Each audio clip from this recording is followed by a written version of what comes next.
How much does 1 week change the vibe for NC State football?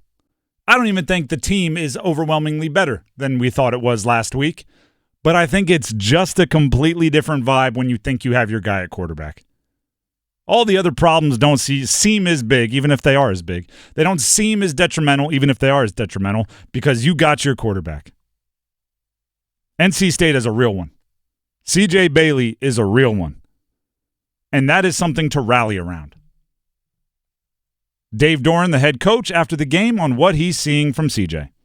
Yeah, he doesn't flinch. He believes in himself. He believes in his teammates. He believes in his coaches. He stays positive.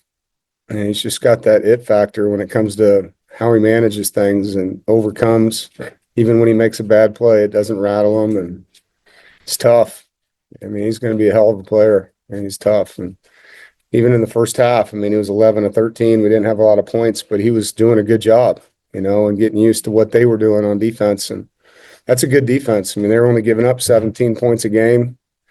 One of the top defenses in the country with takeaways, and I thought CJ really played well today. I thought he did too. And I actually want to give Dave Doeren some credit here because everybody, and I'm about to, is going to point to the fourth quarter, right? You're down 23-10 in the fourth quarter, and you win the game with time. Like, it's not like you scored the last possible second.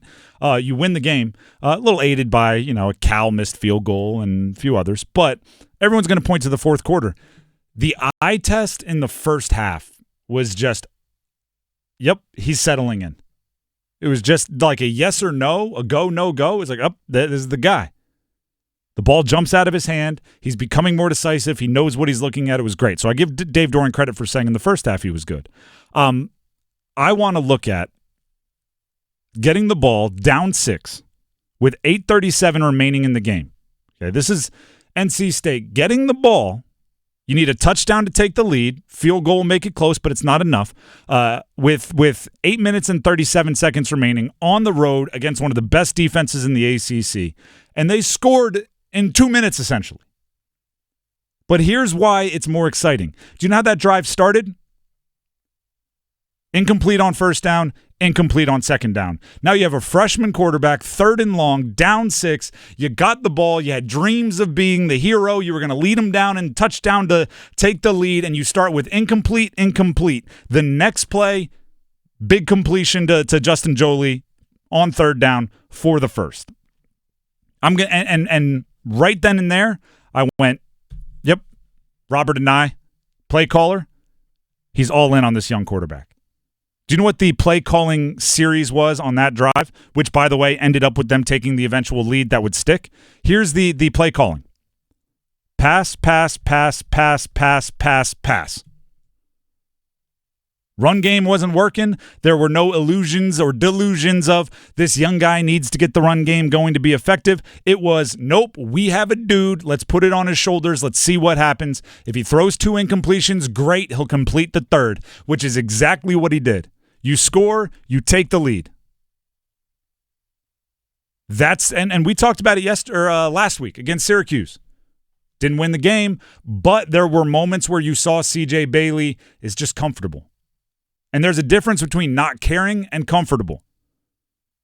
Right? The yawning before going out on the field in a night game, and they just happen to catch it on the broadcast. The fielding a ball that's batted back towards him like a baseball player, right? Getting down in a ready position like I'm trying to teach my son's 3- and 4-year-old baseball team. Like that kind of stuff just shows that he's out there playing a game and he understands nobody plays better when they're wound really tight.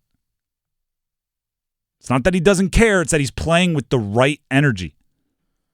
So then when you're up against Cal and you're down 23-10 in the fourth quarter, you're more tense than you were at the beginning of maybe the Syracuse game. You're more tight, but there's only so far you can go. If you're wound tight at the beginning of the game, by the time you're out there trying to complete a comeback, you're suffocated. Starting with the NIU game. So this is 4 games ago, right? Once you kind of looked at Bailey and said, all right, the first initial jitters are worn off. Starting with the NIU game, I want to look at his QBRs by game. QBR is an ESPN stat that's supposed to fully encompass quarterback play, not just passing, but running and decision-making and everything. The NIU game, it was 33.9. The Wake game, it was 50.8. The Syracuse game, it was 63.1. The Cal game, it was 77.4. The dude is just on upward trajectory. Will that continue forever? No. You just run out of space, right? It'd have to be like, approaching the limit without ever reaching the limit would be pretty darn difficult. But it's. But he can sustain what he's doing. Yes, exactly. And he can reach a level where then you can take a step back for a game and it's not a catastrophe. He can keep playing and keep raising the expectations for him. He's a real good one. And you said it, I think it was a week ago or 2 weeks ago. It's like, hey, you know what? Don't treat him like a true freshman anymore. Like, let the guy unleash. And that's exactly what they did in that fourth quarter. Like I said, pass, 7 straight passes. You go from taking the ball over with 8 minutes and change left to having the lead. That's what it should be. And it's not all, I'm not saying every pass has to be, or every pass was, right, a 7-step drop, throwing the laser rocket 40-yard deep out. Like, check it down to Hollywood Smothers, right? Because now your arm, which, by the way, according to Pro Football Focus, he made 4 big-time throws, which is impressive number, more than he had in all of the previous games combined. 4 big-time throws against Cal. Check it down to Hollywood Smothers because the throws you made earlier in the year, or earlier in the game, have made the defense respect you. They're going to sag off a little bit. Boom, give Smothers the ball in space. Let him score. There's a lot of good going on with C.J. Bailey. There is some stuff elsewhere that still needs to be fixed, addressed, I don't know, put back together with duct tape and shoelaces and gum. I don't know. You got to be able to run the ball. Yeah, MacGyver that thing if you have to. Cal, for all the good they do on defense, their offense is not one that's going to run away with it. So, you didn't have to worry about putting their offense back on the field. You didn't have to worry about making sure your run game goes. The defense wasn't tested as it will be in other ACC games. So there's still stuff that NC State needs to work on. A lot of stuff, big-time stuff. Right, you're now 4-4, right? And you have 1 game over a Power 5 opponent. So I'm not sitting here acting like they have everything figured out. I'm just sitting here and acting like if you have your quarterback, a lot of other stuff doesn't seem as serious. And like, I'll even equate this to the Panthers we talked about earlier. Let's say, what are they now? 1-6, 1-7, 1-57? What does it feel like? 1-6? On their way to 1 and very, very, very, very, very terrible. If they were 1-6, but Bryce Young looked like the dude for the next 15 years, it would be a different beast. Sure. It would feel differently. Right? So State is not where they want to be as a team overall with record and win-loss or anything like that, but it looks like they got a dude at quarterback. You know what's the real bad part about this? And this is where the old-timers get real mad at modern college football. You better start re-recruiting the kid. You better start fundraising now. And I don't know C.J. Bailey. I don't know his personality. I just watch him on film every week. He's good. He's good. He's tall. He's going to fill out. He can run. There's going to be suitors. And whether he goes in the transfer portal or not, those suitors are going to make their intentions known. They'll let him know what's out there possibly. I don't know if you go full Aaron Rodgers. Again, people are going to hate this so much. Oh, yeah. But you better find out who his friends are on the team and make sure they're sticking around. Go find his Alan Lazard, his Devontae Adams. You get him on the roster, which, is, again, I get it. It stinks. Why are you catering to a freshman? But the alternative is maybe watching him go somewhere else, and that would sting because he's the part that's giving you hope right now. Or just make sure that everyone that you currently really like on your team be like, hey, make sure you are very close friends with CJ. Hey, man, listen. I heard CJ wasn't invited over to your house for the pregame last week, and we just need to make sure that CJ is on the list of people that you're inviting to your gatherings. He's the first one you contact. You find out what time is good for him and schedule it for everybody else. I mean, I'm exaggerating here, don't get me wrong, but only a little bit.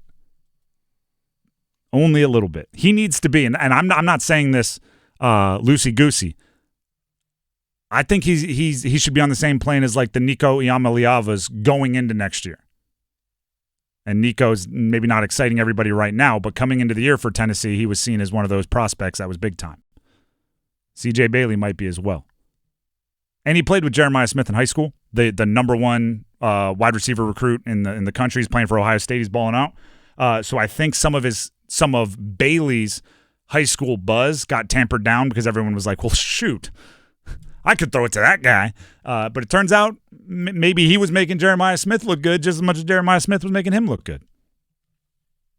And maybe not as much, but you know what I'm saying. Jeremiah Smith is a beast.